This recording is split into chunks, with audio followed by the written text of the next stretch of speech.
Have fun, relax. It will work out. Life is a game, it's not that big of a deal, it's really not. And so if you just relax and enjoy the process, celebrate the small wins. I have a huge problem even now of just moving the goalpost before I hit my original goal. And so I'm always in this constant feeling of like, I'm not there yet. But if I look back, I'm like, I hit all of these goals, I just didn't celebrate them. I don't want to look back at my life and see a series of miserable successes. And it's very true. And it's happened to me personally. And I see it in a lot of my friends who are very successful, have very successful businesses. And you'll sit down with them like, oh, I don't have that $1 million business yet, or I don't have this, or I haven't quite gotten to the point where I can buy myself a Ferrari, right? It's just like, dude, you've crushed it so far. Celebrate that. So that would be my advice is just kind of enjoy the process, because when I do look back on it and all those stressful times, it was still fun. I learned a lot. I was having a good time. From overcoming early financial struggles to building a thriving practice, Dr. Kyle has valuable lessons to share for any healthcare entrepreneur. We'll explore the limitations in the traditional healthcare model, the importance of building strong patient relationships, and the marketing strategies that actually worked for his practice. Let's dive in. What do you call a boomerang that doesn't come back to you? A frisbee? Stick. Terrible. So I recently had a conversation with another chiropractor who said that all chiropractors are a little bit crazy. It's just a matter of what flavor of crazy you like. How do you feel about that statement? I would say that's pretty accurate. Yeah. I would definitely say that's pretty accurate. You think about, I think about like my graduating class. We were all weird, man. We were all a little bit crazy. What is it about the chiropractic industry that attracts that? We're the pirates of the healthcare of the healthcare industry, man. It's we've had to deal with a lot of scrutiny, and I don't know. It just seems like, because of what we do and because of I don't want to say the amount of hate that we get, but there's some scrutiny there. I feel like we're just kind of rebels. It's almost like the Steve Jobs of the healthcare industry. Yeah. It's like nobody, like I don't know how much you know about Steve Jobs, but he was definitely, when he first got into the tech world, the weirdo, spiritual, wearing a robe, cross-legged, hippie, long hair. Nobody understood him. Just like very... Did the acid trips. Yeah, 100%. Yeah. And then, now look at Apple. And they fired him, didn't they? Didn't they fire him? Like, isn't that part of his story? Yep. So they fired him, and then when he came back, he just blew that thing up. 100%. And the reason I bring this up is because one of the things I see moving forward in terms of the chiropractic industry is that same aspect of just more and more people adopting it, because it's still the only form of healthcare, quote unquote, that's very preventative based, very holistic based, very like lifestyle based, versus for a very long time, medicine and healthcare, generally speaking, has been pharmaceutical, surgery. Yeah. That's your first step. Right. First step is pharmaceuticals. First step or surgery. But I think there's a change happening. Absolutely. Right? Mm-hmm. So it's a good time to be a chiropractor. Right? Yeah. I know. It's so interesting. Because like even as I was doing research, because I do marketing for health brands in general. And as I was like researching like all the different industries from medicine to pharmacy, everything in between, what I've realized is that there's actually very few quote unquote healthcare domains that are actually focused on where the direction of what you're seeing in the healthcare industry going. And it's preventative. Yeah. Because we've never really had models built for that. Like even if you look at the basic insurance model or the basic healthcare model, I heard it put once recently and I thought it was great, is that we don't have a healthcare system. We have a treatment system because we get paid to treat people, not to get them better. Totally. And I was like, that's a really good way to put it, right? They get billed for however many treatments they provide, not necessarily for getting somebody actually healthy. So it's actually not that important to get somebody healthy. It's just important to provide a lot of treatments. It's actually detrimental to get somebody healthy. 100%. Yeah. Which is very interesting. And like everybody's got a board now, and board only cares about profit. right? And so if you're getting people healthy fast, they don't need you anymore. And so, yeah, it's tough, man. So enough high level. Let's zoom in on you a little bit because that's obviously very like heady, and I realize that. Yeah, totally. We started that off pretty intense. It's good. Let's find out about you. So, and in my notes, it seems like there's a story related to kind of your journey into chiropractic. Sure. I'd be curious to hear. This is a great segue because I started in the medical world. I grew up playing sports and being very active and very competitive. I think you mentioned you were very competitive growing up as well. And so I played everything. I played football, basketball, baseball, wrestled. I got my black belt in Shudokan karate. Any activity, any physical activity that was available to me, I participated in. And with that comes a lot of bumps and bruises and kicks and falls and head injuries. And I was knocked unconscious a few times. And when you're young, it's not really that big of a deal. My dad was always like, oh, rub some dirt on it, you'll be fine tomorrow. And I was most of the time. And so your body heals really, really fast when you're a kid, and you can kind of just ignore pain really easy when you're a kid and things just get better, right? But as you get older, those injuries start to catch up with you. And that's what happened to me. So right around 7th, 8th grade, I started to get these really debilitating migraines. And it was bad. Like I would get the aura, so the blurry vision in the peripherals, and I knew that I had about a half an hour to get home, and I'd pull the covers over my head, put earplugs in my ears, just because any light or sound would just be excruciating. And I just curl up into a ball for 7-8 hours and just wait for it to go away. And so as you do at that time, when you have a problem like that, is you go to the medical doctor. And so my parents took me to the medical doctor. And I remember him sitting down with us. When he came into the room, he sat down with us and he had a 2-minute conversation with us. And my mom was like, well, his dad sometimes gets migraines. And he's like, oh, Dad has them, you've got them, they're genetic. So sorry, this is just something that you're gonna have to deal with forever. And so he's like, here's some Vicodin, take this. Next time you get a migraine, if it doesn't help, come back. And so that's what I did. We went home, took the Vicodin. The next time I had a migraine, didn't touch it. So we went back. And then he gave me Percocet. And I started taking the Percocet. That Percocet helped a little bit. I didn't really touch the pain, but it made me feel okay about not having being in pain, right? So it just made me high essentially. And there was no warning. My parents weren't warned about it. So I just had a bottle of Percocet in my pocket. It's my medicine, right? And I started to take it even when I didn't have a migraine. And this is actually something that I've never really told anyone before, but there was a time where I was at a friend's house who had an older brother, and we were sitting there talking about the Percocet, and he was like, oh, you know, the best way to do that is to chop it up and snort it. And so I had it on me. We all chopped up a pill and snorted it, and I learned the best way to take these drugs. And at 13 years old, I knew it was wrong and I knew it was bad, but you don't really know, right? And so yeah, I started to take the pills pretty consistently, and grades dropped, interest in friends dropped.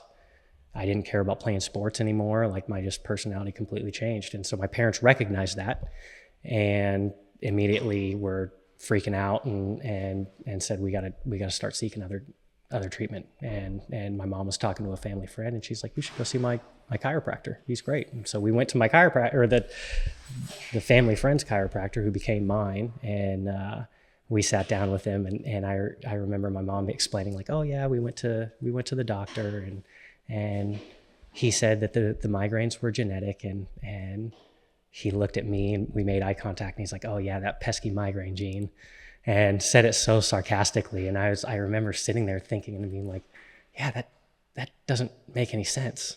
And we never questioned him because it's the medical doctor, right? Why would you question that? The guy's super smart. So anyways, he explained to me like, hey, look, like you're a small kid for your age, as I was, and you play tackle football and you compete in very physical sports, and you have these whiplash injuries consistently, and most likely there's a reason for your pain, and it's probably coming from the neck. So let me check you out. And he did, and adjusted me. And I remember it sounded like a gunshot went off, and I went home, and I had one of the worst migraines of my entire life that night.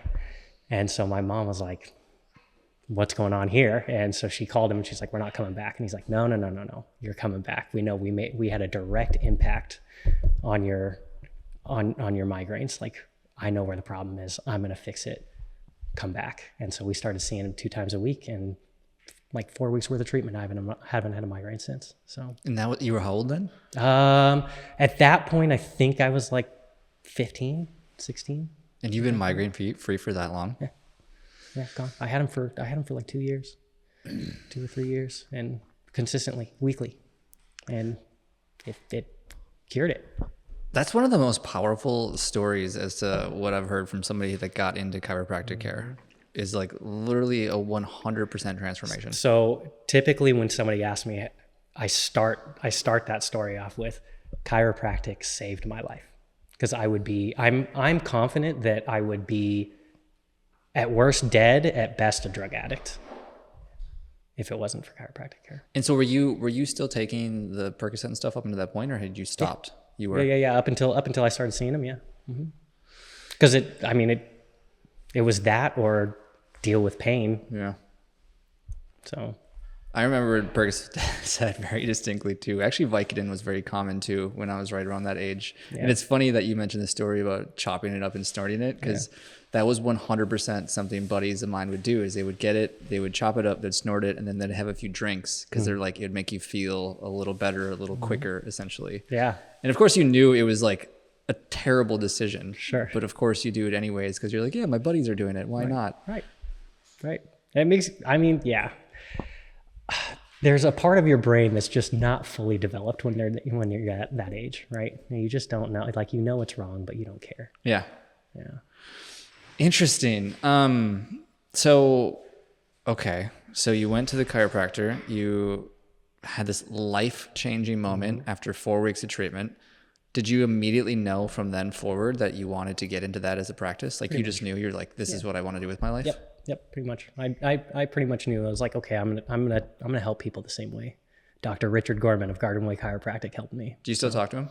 Not anymore. He recently had a stroke, and so he was up there in age when I first started seeing him. So I want to say he's got to be like 90 something years old now. So maybe not that old, but yeah. So I haven't spoken with him. His wife actually called me when it happened, and they were essentially looking for somebody to take over in the office. And I had just moved to Austin and started my practice. And I was like, man, if you would have called me 6 months earlier, I might have taken you up on that, but I'm in it now. So was this in Oregon? Mm-hmm. Okay. How did you end up in Washington then? So the mentor that I wanted to go work for was in Washington. And so when I graduated from chiropractic school, he came and spoke at my school, and I was really inspired by him.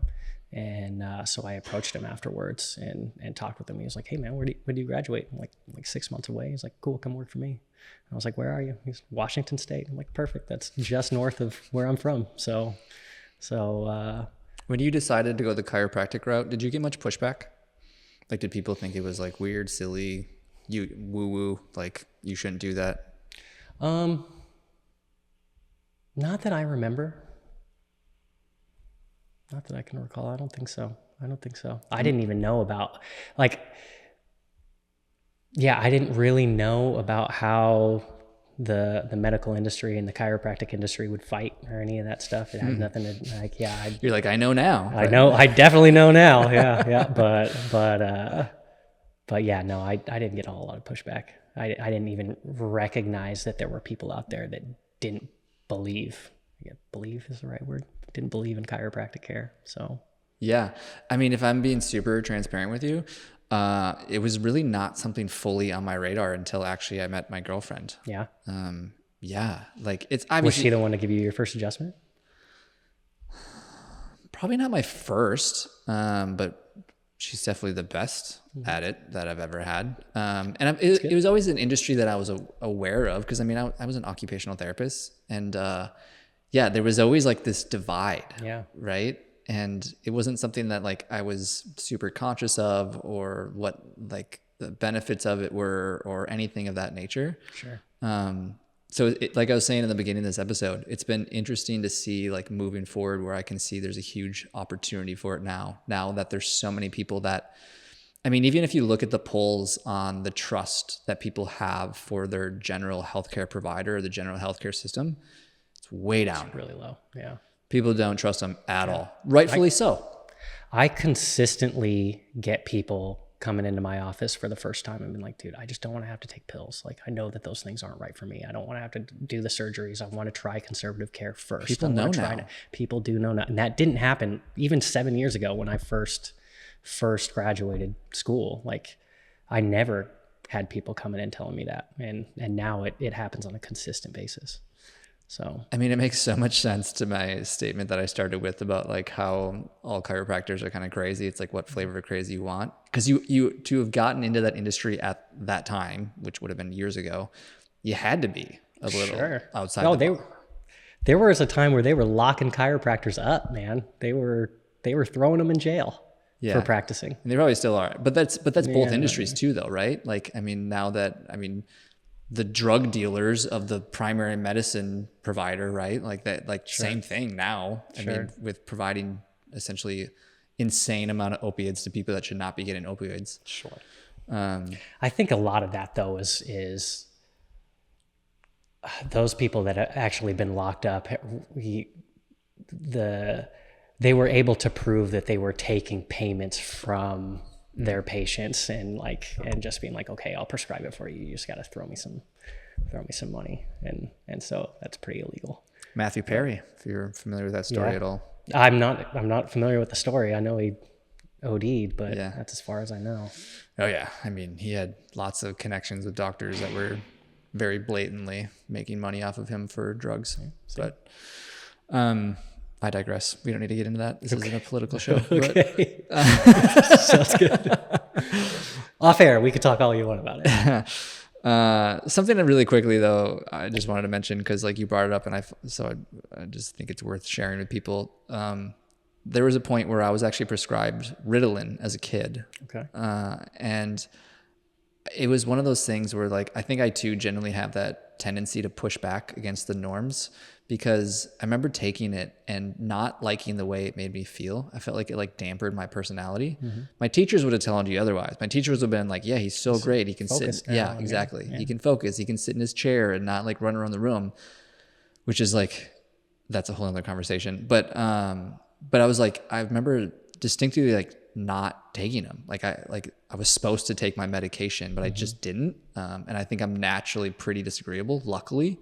Yeah. So it's a surprise I didn't even end up being a chiropractor, just because of how disagreeable I am to like the general system. Still time, bro. No way. I realize I actually don't love patient care, especially as an OT, but Fair enough. I respect everybody that does, but okay. Okay. So knew you wanted to set this course towards being a chiropractor, went to Washington to follow your mentor, learned about how to provide chiropractic care, and I'm assuming partly the business side, which is kind of like where I want to start getting into things now. Yeah, partly. He taught me, the biggest thing that he taught me is just how to sell it, right? And how to educate people on what it is and what it does and why they need it, and how to create care plans to each individual person to make sure that they're getting the best possible care and that they're on board with what they're getting. What's a crash course on sales? A crash course on sales. I think it's just education, right? Being certain about what you're recommending and educating people why they need it, and connecting it with their goals in their life, right? So that's something that I think a lot of people don't get, even in chiropractic, where somebody will come in and they'll talk about, okay, I'm here for, I've got this wicked neck pain, for example, right? And most providers will stop there and say, oh, okay, cool. Let's get rid of that neck pain. And I think it's very, very important to dive deeper and say, okay, how is that impacting you in your life? Like, what are you not able to do that you wish you could do? Is it affecting your sleep? Is it affecting your recreational activities? Is it affecting your ability to play with your kids? It is like, and so if we can connect with people on that level and figure out what their true goals are in life, because it's not getting rid of pain. It's about getting their life back, right? And so if you can connect with them there, you don't even need to make a sale. They're on board, right? So great advice. I mean, the way I've heard it said many times is sell the destination, not the plane flight, right? I think a lot of people try to talk about like, we're going to do X, Y, and Z, and we're going to provide this package and this system. And it's like, for the most part, they don't care. They don't care. They just want to know, like, what's the vacation look like? Like, where am I going to end up? What's the transformation? But the trick, exactly to your point, is first knowing what that is. Sure. Because some people want to go to Bali. Some people want to go to Japan. It's like, where do you want to go? Right. Cool. Now I can maybe get you there. Right. And maybe not. I mean, I think that's another part of it too, that I don't think people talk enough about, is that a hammer thinks everything's a nail. Yeah. So ask a barber if he needs if you need a haircut, they're going to say yes every single time. Right. Yeah. And so I think that's like a huge part of it. And the irony in it too is like, people think that by saying no to somebody that it's like you're pushing them away and that they're never going to come back. But oftentimes they actually end up respecting you more. Sure. And then they maybe come back later, or they may refer somebody. I've had multiple like that. Absolutely. Right. It's just like, hey, look, like, I don't think that this is the right fit for you. This is what you need. Right. And I'll make a referral. I pretty much start every consult that I have is like, hey, look, like, I'm going to listen to everything that you have to say. And if at any point I feel like there's someone better suited for your condition or your goals, then I'll let you know exactly who that is. But if after a series of questions, if I still feel like I can help you, then we'll go ahead and move forward with our care. So, and I mean it. Like, it's somebody comes in with me with like some knee issue, and I think that they've got like some sort of ACL issue or a tear or something like that, then we're going to send them out for an MRI, and then I'm sending them over to a physical therapist, right? I'm not going to treat that. What am I going to do? I could figure out a treatment plan for them, but that's going to take way too much time, and that's not the way that I like to practice. So I think rooted in that too is someone's ability to zoom out and look at the bigger picture. Like I was, do you know who Tony Robbins is? Mm-hmm. So I was listening to a podcast interview with Tony Robbins recently, and he was talking about how, because Tony's now in his, he's old, 60s maybe. Yeah. I mean, he's got to be up there, late 50s maybe. I'm not sure. Somebody has to fact check me. But he was saying, he's like, I've been in business with people for like 40 years. And when you take that kind of framework on it, because it's the same thing with your patients, right? Sure. Or even as a practitioner, is that when you take the framing of, yeah, of course I want to help you here today, but I also realize like we could cross paths again in 20, 30, 40, who knows? Sure. Right? Like taking that sort of zoomed out framework on the person that you're treating, I think is vastly underestimated for most people. Absolutely. Most people are very short-term thinking and trying to like get the sale and make the payment now, which I get if you're in a sticky situation, but it's definitely short-term thinking. Yeah. 100% agree. Yeah. So it's hard not to be a short-term thinker especially as an entrepreneur, especially as a new entrepreneur. Right. So, which is a good segue for me. Yeah. How did you get the goal to start your own practice, and why did you want to do it in the first place? I think that was always something that I wanted to do. My first chiropractor owned his own business. And so I kind of looked to him as this is the way to go. And, I quickly figured out that after school, to work for somebody else, you're not only restricted because you have to do things that their way, right? You can't really be creative, and I like to be creative, but you're not. You could make a decent living, but you're not going to fly first class everywhere you go, right? So I think that's something that we all want. Right. And so in order to get there, you gotta run your own ship. And so that's pretty much what happened with me. I stayed a little bit too long where I was at before. I would say that I learned everything that I needed to know within the first 2 years, but because I was comfortable and because I didn't plan well, and I was having fun. I was having a lot of fun where I was at, and I loved my coworkers. I loved the docs that I worked with. I really liked the guy that I worked for. We had a lot of fun together, and it was a good time every day. And so it made me very comfortable. And so I delayed starting my own thing for a little too long, I think. Why did you ever leave? I mean, it sounded like you were happy. COVID was the biggest thing. So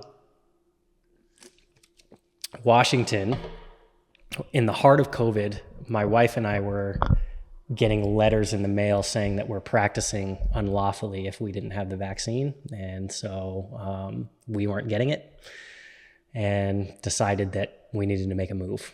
Washington wasn't going to be you didn't really know where it was going at that time. 2021, you had no idea what 2023 or 2024 was going to look like. It could have gotten worse. And so we decided pretty quickly that we needed to be somewhere that's a little less strict about enforcing those laws. Sorry, no, it's not a political show. Anyways, so yeah, we wanted to be somewhere sunny. That was big, especially for her. She's Persian. She's from Iran. She's used to a lot of sun. And so she wasn't really happy with the climate in Washington. And so we settled on Texas. We came out to Austin, visited with a friend of ours who we went to school with, who's a chiropractor out here. And he convinced us that Austin was the place for us. So I think we were here like 4 weeks later. COVID gave a lot of people that push. Definitely did for me as well. Yeah. Not necessarily for the political reasons per se, but just like, I mean, a lot of things. Just like, I think they called it when it was happening, like the mass exodus or something like that. Like, I think there was like more LLCs started during COVID than like any other time previously in history or something like that. Yeah. There were so many people that were just making changes. It was a huge time for a lot of people. Yeah, interesting. I'm honestly, I'm kind of thankful for it. I think a lot of people are. Yeah. It was weird. I also think it helped. Oh, man, I see we're gonna get political again because it helped expose a lot of things. For sure. And so I think where we're at in a society now where we're trusting holistic care practitioners a lot more and noticing that the medical world maybe isn't so ethical, people are figuring it out. And I think COVID started that, honestly. Yeah. Or at least ramped that up quite a bit. I think the two industries that got hammered from COVID is the government. Very few people trust the government anymore. Sure. And mass media. Sure. Any sort of mass media channels. Most of them got hammered for the most part. I think there's still a large piece of like the boomer demographic population that's still very much like follow and trust it and trust their primary doctor, and because they're very indoctrinated and all that. Yeah. But other than that, like, no. Yeah. 30 years, that's going to be way different. When those people, sad to say, die off. Yeah. It's going to be very different. It's going to look a lot different. Do you think there was any chiropractors that got the COVID vaccination? Yeah. Oh, there were? Yeah. I know quite a few personally. I know quite a few personally that did it before it was even, because practitioners got it first. Yeah. And it was offered first. And I know people that were in line right off the bat. Huh. Interesting. All you differentiator type people, but yeah. Again, we're very different. You never know what kind of experience you're going to get when you walk into a new chiropractic office. Yeah. Because we all practice so differently. We all have different views, but in general, I would say, most of them were pretty anti-vaccine, anti-COVID vaccine.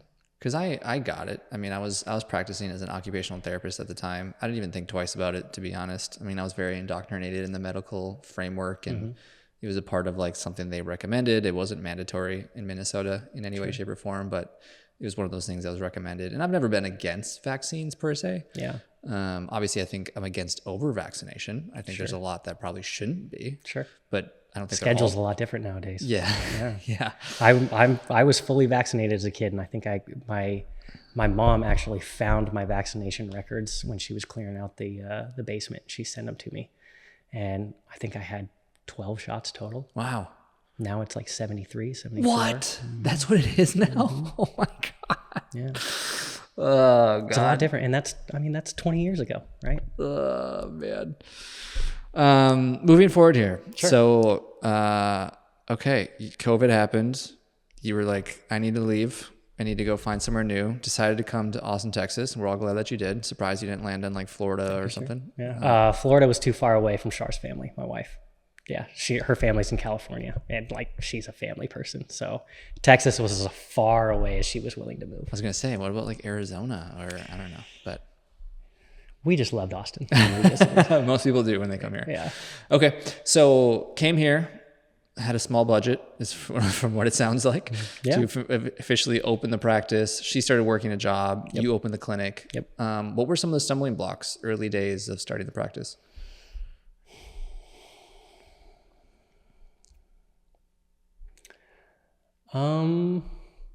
I mean, low budget was a huge stumbling block. If I was to go back and do that differently, I probably would have gone out and gotten a bank loan or something, like, figured out SBA, something like that. Yeah, something like that, just to make me a little bit more comfortable. Sure. And less stress. I think that was the biggest thing is being in fight or flight every single month, trying to figure out if I'm going to be able to pay my overhead this month. It's a tough way to live. It's a really tough way to live. Did you always make it? Yeah. Well, not totally, but I had a credit card with a $20,000 limit that I used on certain times where I wasn't going to make it. That must have been stressful. Super stressful. Absolutely. Anytime I charge anything on a credit card. Yeah. I've always been that way, where I just pay my credit cards off as fast as possible, because my parents were very good at educating me how dangerous credit cards are. Same. So yeah, but it was stressful. I made it though. It was all right.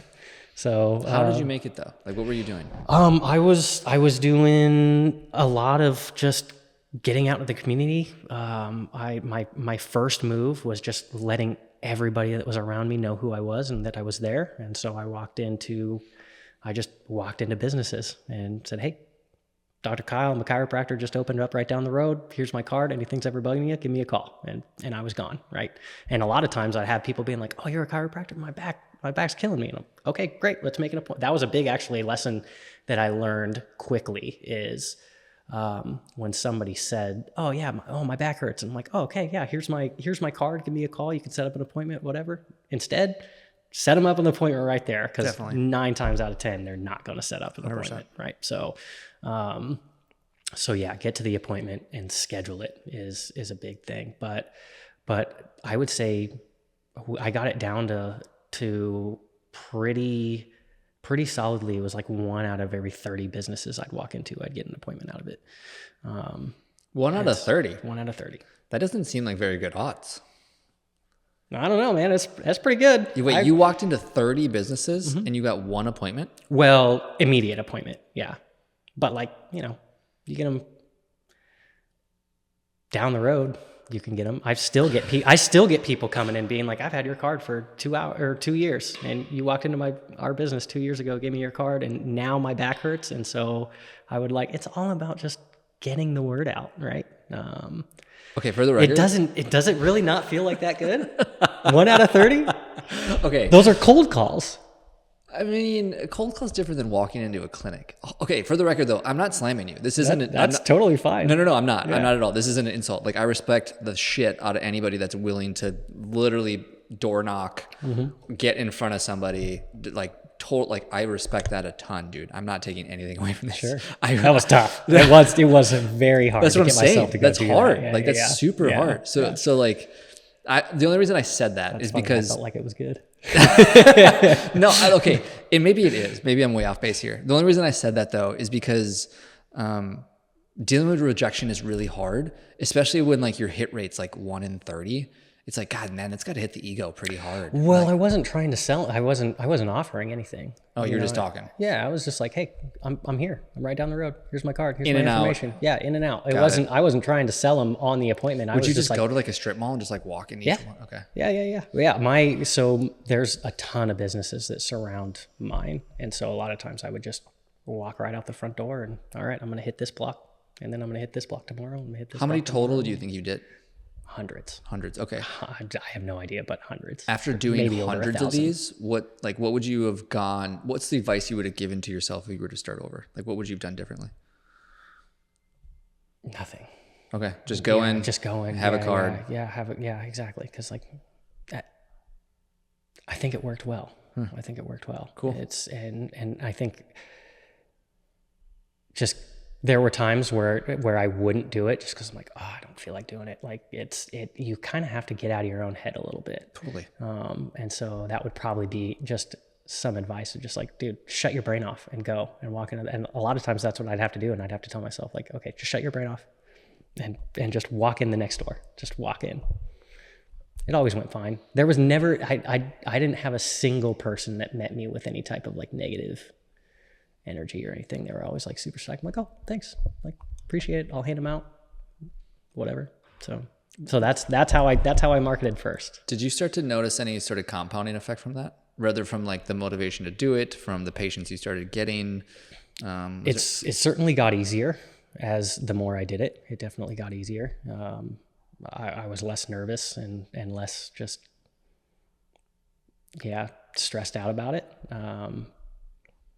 And then I still have patients that come in and set up a new patient appointment and are like, hey, you came into our business 2 years ago.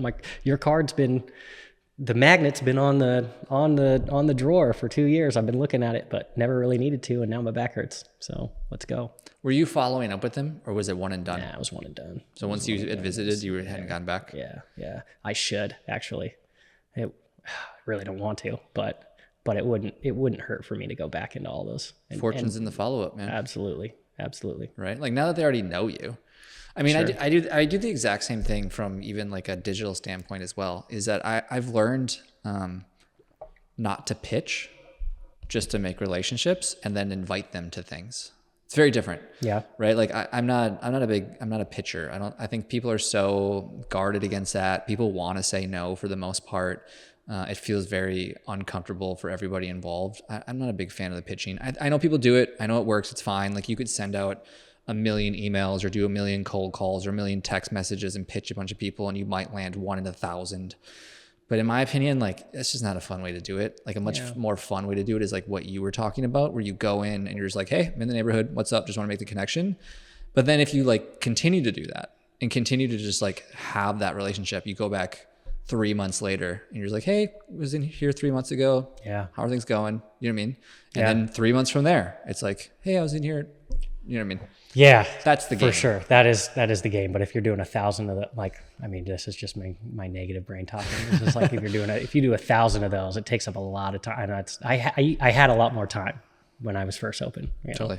Seeing 10 people a day or 5 people a day or whatever, you have a lot of free time. Totally. To go do that. Now for sure. You gotta be strategic about it, and that's why you have team members. Like you mentioned, you have an assistant. Like that's somebody that could do it as well. But yeah, there's definitely a strategy to it. But for sure. The short of it was I was just saying is like I think it's much easier, more fun. Everyone likes it more often than not if it's more of a relationship building thing and an invitation thing versus a pitch thing, which is I think what most people think it needs to be, which it doesn't.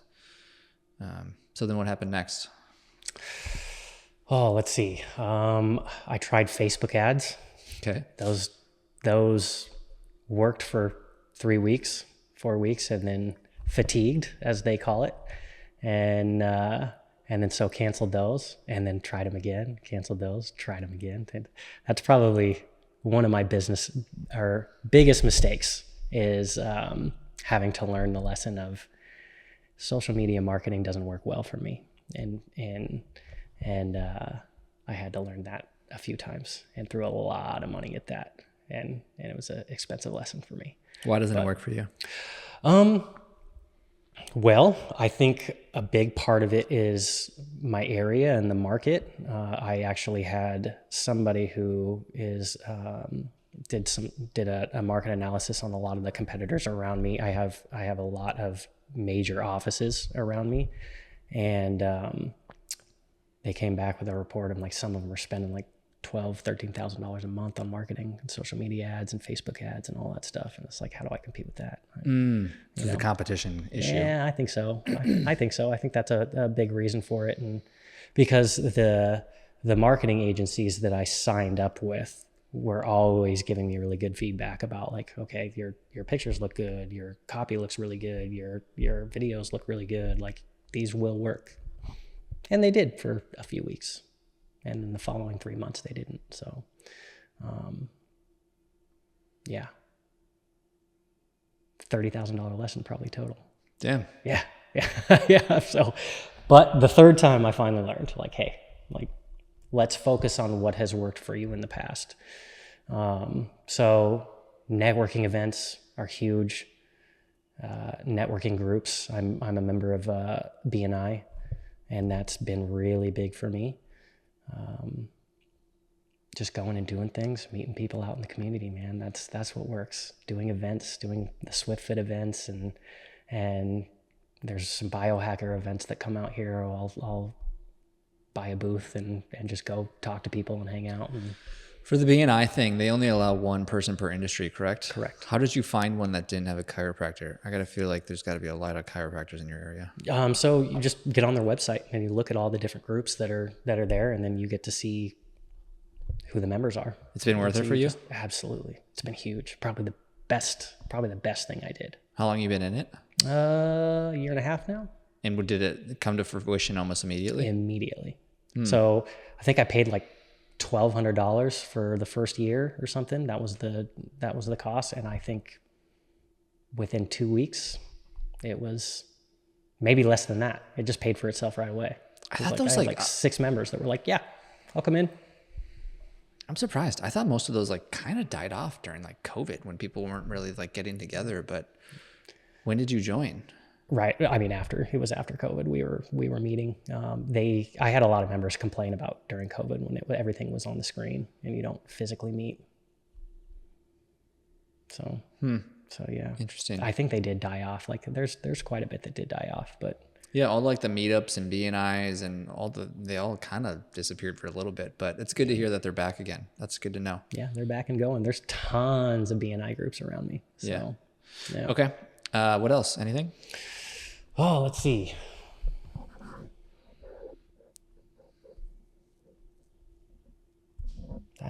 Those have been my marketing strategies. The only thing that really didn't work for me is the Google ads and the Facebook ads, and then Google didn't work. You have a ton of reviews. Yeah. You don't get any leads from that? I do, but they're all natural. I'm not paying for. I'm not paying the ads, for the pay per ads. clicks. Yeah, but I constantly get people that come in from. Oh yeah, I was looking on Google, saw that you had great reviews. Yeah. So I focused a lot on reviews right off the bat for sure, and made sure that everybody came in and who enjoyed their experience. Everybody does, but hey, please leave me a review. And I even got one of those little, I think there was called like a Zippy card or whatever that you can just place there and they touch their phone. That brings them right to the link and makes it super easy. Yeah. My buddy just showed me that the other day. Yeah. Those are cool. Those are super cool. Yeah. Makes it really easy. Yeah. That's the number one most common low-hanging fruit that I think most practitioners miss, especially the ones that I talk to, is not getting their Google business profile, rather not even having one, not having it optimized, or not having any sort of reviews on there, like getting at least 50 reviews almost as quickly as possible. Sure. Like those are like the 3 lowest hanging fruits that I see most practitioners skip over. And they're huge because like there's just for context for people is like there's demand capture and then there's interruption marketing, and they live on a spectrum. And so like what you're talking about of the Facebook ads not working, that's more or less interruption marketing. That's someone's trying to be entertained on a social media platform, whether it's Instagram, Facebook, whatever. And they come across your ad and they're like, oh, that's kind of interesting. And they may or may not click it. They're definitely cold.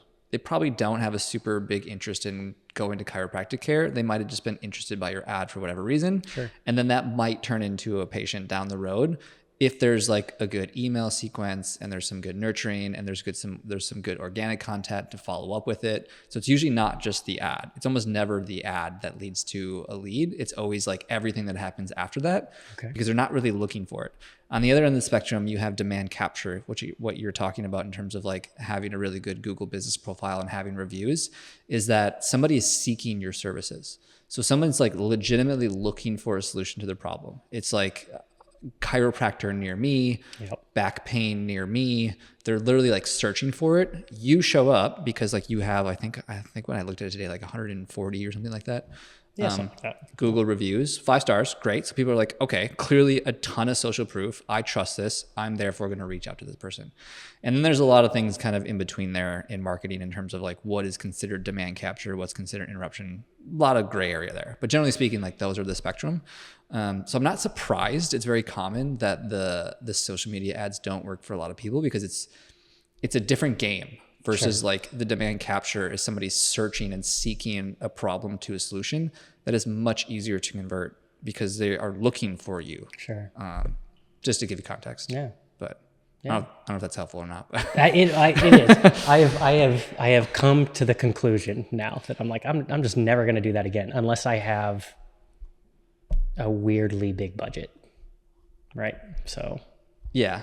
And a lot more pieces, I mean, to the budget piece. Like, yeah, if you're not doing your marketing yourself and like you want to have all the pieces that are necessary to turn a social media lead into a patient, it's just a bigger sales process at the end of the day. It's just a bigger nurture process versus the other side of it, what you're doing with like the Google and like getting the network. I mean, that's why like 9 times out of 10, the recommended advice, especially for a beginning practice, is always the networking, the immediate market, the local, the door knocking like you were doing, is because the conversion is so much higher because like you're in person, they get to know you, you have a face, and you could probably start working with them almost immediately, versus the digital stuff is like there's just so much distance between them from like seeing a random ad or seeing a random post and actually coming in the clinic. 100%. There's just a ton of space there, and there's a lot of things that need to happen in between there for them to actually come in. It's not that it doesn't work, it's just like much longer sales process versus like much smaller sales process, essentially. Yeah. I mean, I think the biggest thing for me is like, I'm a naturally introverted person. So same. So I would, the networking part and getting out into the community and all of that takes a lot of internal effort for me. And so I have this, there's always, it's easy to sell me on the dream of like, oh yeah, all you have to do is just, shoot a couple of videos in your office and then we'll do the rest, right? And all of a sudden we're going to send you 20 new clients, and it's just it's an easy sell because I want to believe, and I think that's why I had to make the mistake 3 different times because I was just such an easy sell, and now I've learned like, no, you got to do the work, bud. You got to work. Yeah. And just to give, not that you're asking for my advice, but like just to give context on that as well too. So I'm the exact same way. I'm very introverted. And I think a lot of people, you're right. It is a dream. Most people want to just be able to like sit behind their keyboard or their desk or their, in your case, a table, and just like have patients funnel in. But it's unfortunately like an ad is never enough. And it never really will be, to be honest. And like, I will die on that hill, because if you have a good organic, like if you had like a really good YouTube channel, or for whatever reason, your social channel was just like really active and there was a lot of people on there, there's a lot of engagement on there, then the ad can fuel that fire, but it will never be the fire. People just generally speaking, just don't trust ads because they might get you the click, but then if they go to your Facebook or your Instagram or your YouTube channel and there's like no substance there, the trust is immediately gone. And so it's like 100%. Yeah. And so there just has to be a lot of heavy lifting up front, and then you can like fuel the fire. Everybody wants what you're talking about. Like, God, I wish it was that easy. But it just truly is not. And the market, I mean, I think the market plays a huge role too, because I have a lot of friends that are chiropractors in like smaller towns or whatever, where there's Facebook ads work phenomenally for them.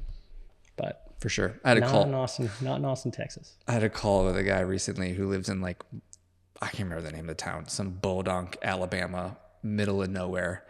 And it was such an interesting conversation for me because like very similar. I'm talking about marketing and business and like where they get their patients and et cetera, et cetera. And he's like, dude, we're the only clinic in town. It's like nobody has anywhere else to go. Like, it's great. It's great. It's like, oh, that's nice. So like you could do anything and it'll work. He's like, yeah, basically. Yeah. Versus a city. It's a good problem to have. Versus a city like Austin. Yeah. But the sacrifice, I mean, doesn't matter. There's a huge sacrifice. Yeah. There's a huge sacrifice. Like, because I talked to, like, I've had the opportunity to be, you know, a keynote speaker at an event, opportunity to come on a podcast. Like, there's a lot of opportunity in these big cities that those small towns just aren't getting. Totally. You know? So totally. I'd much rather be here. Yeah. I mean, you visit one of those towns and you're like, do I really want to open a practice or a business here or live here for the next 10 years while I build this thing? Not really. Not much going on. Yeah. I actually had another person on the podcast so recently. She moved here from West Texas, like way West Texas, like middle of nowhere, West Texas. And it was interesting because like she's had like the reverse problem in her business in the sense of out in West Texas, getting patients, not an issue. Like just they're fully booked, never enough space. The challenge though for her out there was hiring. There's no good talent out there. Yeah. She's now opened a clinic here in Austin and it's the opposite problem. Sure. Is that she's like, there's so many people to hire. Like there's so much good talent here. But it's way harder to get patients because there's so much more competition here. Sure. So it's like polar opposite problems, which I found really, I didn't even think about it until talking to her, but it makes so much sense. Yeah. Because she came to Austin ideally for the lifestyle and then realized like, oh man, it's way harder to run a business here from a patient standpoint. Sure. But a hiring standpoint, much easier. Sure. Yeah. Yeah. Whenever, I don't know, it's interesting because whenever I feel a little bit frustrated or if I'm having like a down week or whatever, I look around and I'm just like, there are so many people here. Yeah, there might be a chiropractor on the next block and then on the next block and it's highly competitive, but there's so many people here. Which segues nicely to my next question. Cause like, so in a city where there is more competition, the game that is now played though is differentiation. Like how do you differentiate yourself from your competitors? So my question ultimately is you, because like, this is often honestly a conversation that I have with clients a lot is I would argue before even like figuring out like what sort of marketing campaign you should run or like what sort of business model you should run or whatever it is. I think honestly more important than any of that is understanding your position in the market and why somebody should choose you versus anybody else. Sure. Cause that's really the game that's playing is like, I agree. There's tons of people here. And so the question is like, of all those people, which one are you best suited to help and serve and why are you different, right? Is like, cause like the one that comes top of mind, a real world example that just happened to me recently was they realized after talking to them that they loved working with runners. And so they essentially positioned themselves as the practitioner for runners in their town. This is in Knoxville specifically. But like once they were positioned as the authority on that specific thing, they saw so much more success. Interesting. Okay. So I'm curious for you. Yeah, I haven't, I guess, niched down as a practitioner. It's tough because I have the mindset of everybody can be helped with chiropractic, right? And so there is a battle in terms of like, okay, who do I want to see? Who do I gain energy from? Who gives me a little bit more life as a practitioner, versus I want to help everybody. And so it's a battle that I still deal with because I do want to help everybody. And I think everybody deserves help and deserves to live the life that they want. And so I guess I don't really have a good answer for that. I like helping athletes, but I'm not going to turn anybody else away. Right. So yeah. I think it's also a process of elimination too, is like using back to that same example that I just used is that more often than not, that is almost always the case is like, cause you're not really sure yet. And I think that's okay. And it's like, you have to work with a lot of people and to realize who you like working with, who gets good results, who doesn't get good results. Sure. So there is a huge process of elimination. The analogy I like to use for people is of like the hourglass. And so if you imagine an hourglass, like wide, narrow, wide, is like most people start wide in their business, regardless of where it is, whether it's being a chiro. And then as you work with enough people, because you want to stay wide, because like you don't know where the opportunity lies. And so you have to stay wide and work with a lot of people and keep your opportunities open. Sure. But as you start to figure things out, you get narrow and narrow, and you're like, okay, this is the specific type of person that gets really good results. I really enjoy working with them. As you said, like my energy gets higher after I work with this person. Then you get super narrow.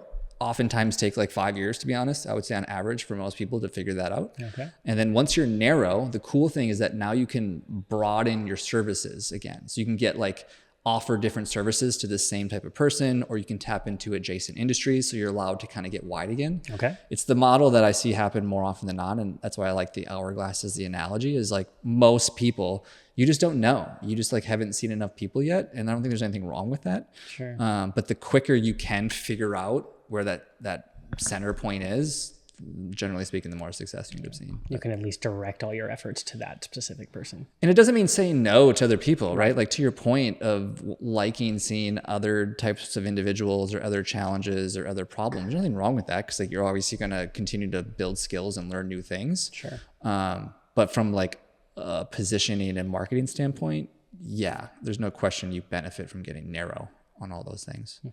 But okay. sorry. It's all good. Rant. I love the advice. It's good.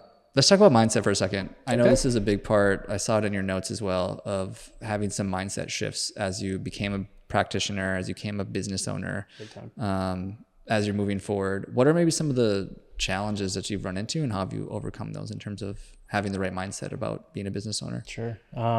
I mean, the big challenge is just stress and worry. And I think, like we talked about, I kind of did it to myself in terms of having a very low budget starting out, and just feet to the fire right out of the gate.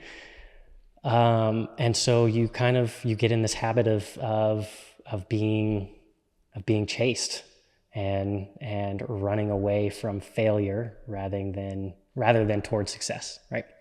I hired a peak performance coach not too long ago, and he had a great analogy about it, where he related it to the lion and the deer. And so when the deer is running from the lion, it's experiencing a lot of stress and a lot of fear, right? But the lion is actually experiencing a lot of excitement, and both create energy. Both create a lot of energy, but this isn't sustainable. The deer is like, that's not sustainable, but the excitement that the lion feels, he can do that all the time, right? And so you get burnt out when you're running away from something. And then I actually learned, he taught me that there's a third level to that, of really getting into your vision and your purpose and figuring out who you are and what drives you. And then instead of being chased or chasing, you're being pulled. And that takes zero energy.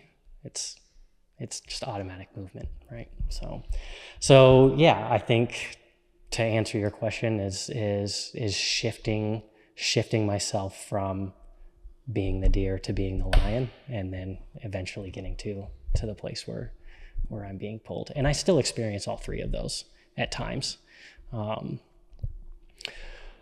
I learned quickly too that, well, not quickly, actually, this was another lesson that took a while for me to learn, but sacrificing profit for growth is going to keep you in the deer level. And I did that as well, because I came out of the gate being like, it's not about the money, it's about helping a lot of people. And the only way I help a lot of people is to grow really fast. So I'm going to sink my money into, if I have any money left over for the month, I'm going to sink it into trying to get new clients and help more people. And that keeps you in a pretty stressed out state. And so I've learned now that, hey, let's bring the overhead down to a minimal and let growth happen naturally, because I'm much more relaxed when I know the bills are paid and I know my employee is going to be paid, and I just enjoy life a lot more and enjoy practice a lot more. 2 questions. One, Okay. What does it look like to embrace your lying, I guess you could say, and to have that type of energy? Like, what does that look like from a practical standpoint? And also too, same thing for the growth side of things as well, or profit versus growth thing is like, what actionable things are you actually doing in both of those realms? So I think for the latter part of the question is just decreasing the money that I spend on marketing and being smarter with where I'm putting my money. So you have a cushion and you just feel comfortable to make decisions, basically. Right. Got it. Exactly. Got exactly. It. At this point, I've gotten to like, if I have a couple of bad months or a really bad 3 months or whatever, I'm still going to be able to pay my bills, which makes me very just, like you just relax a lot more, right? And you can enjoy running a business at that point versus being like, okay, we got to have a good month here or else I'm not going to be able to pay rent or whatever it is. Can I pause you for 1 second? Sure. I learned something recently that I think ties right to this, and I think it might be helpful. I learned that what the mistake most people make when they start a business is they have this like grand vision of like all the people they want to help with. I think is good, and it's very like moral in a lot of ways. But if you're being fucking honest with yourself, your business should serve you first. Because if it serves you first, then you're capable of then serving your team and also serving your patients and your customers. Sure. And I think that's really important. And for me, it was like really good framing. It's like when I'm excited about the fact that my business can, yes, support the freedom and the lifestyle that I want to live, that excites me to work harder on it, which in turn allows me to support my team and my customers because I know that at the top of it, this is serving me. This is giving me what I want. There's a reason I started a business. I started a business because, like most people, I wanted freedom, whatever that means to you, financial, time, whatever. And so it's like understanding that from the forefront and just being like okay with that for me was very helpful. I love it's excellent mindset shift. Yeah. Like we're talking about, for right? sure. So that's really, really good. I love sure. that. I love that. I'm gonna use that for sure. Yeah. Yeah. And then what was the first part of the question? The tangibles of like the profit versus growth and like and then the line and line and so it's just about connecting, so decreasing your stress as much as possible, however that may look for you, right? And then connecting with your vision and connecting with your why is really, really important. What problems do you wish to see solved in the world, and what do you want your contribution to that to be and to look like? And if you can have a clear vision in your mind of what that looks like, then you can it's something to come back to all the time, and it makes you feel excited about life and want to chase that dream, right?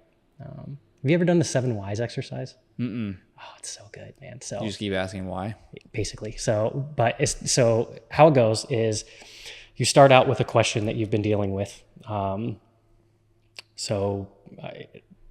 you, it could be, why am I working so hard to build this big podcast, for example, right? And I don't know, what's your answer to that? Essentially to reach more people. Okay. Well, why do you want to reach more people? Because I want to grow my business. Why do you want to grow your business? To have more freedom in my life. Why do you want more freedom in your life? To not feel stressed about traveling or paying for things or living a certain lifestyle. Okay. Well, why don't you want to be stressed about paying for things? Or ultimately because I want to be happy. Okay. There's your why, man. There's your why for building a big podcast. So you do that 7 times. I don't know. I lost count right off the bat, but essentially you do that 7 times, and it can be really quick like that.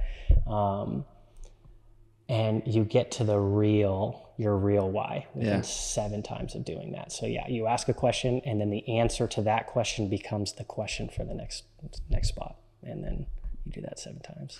It gets deep sometimes, man. Like I've had times where it's like I'm almost brought to tears with my actual answer. It's pretty cool.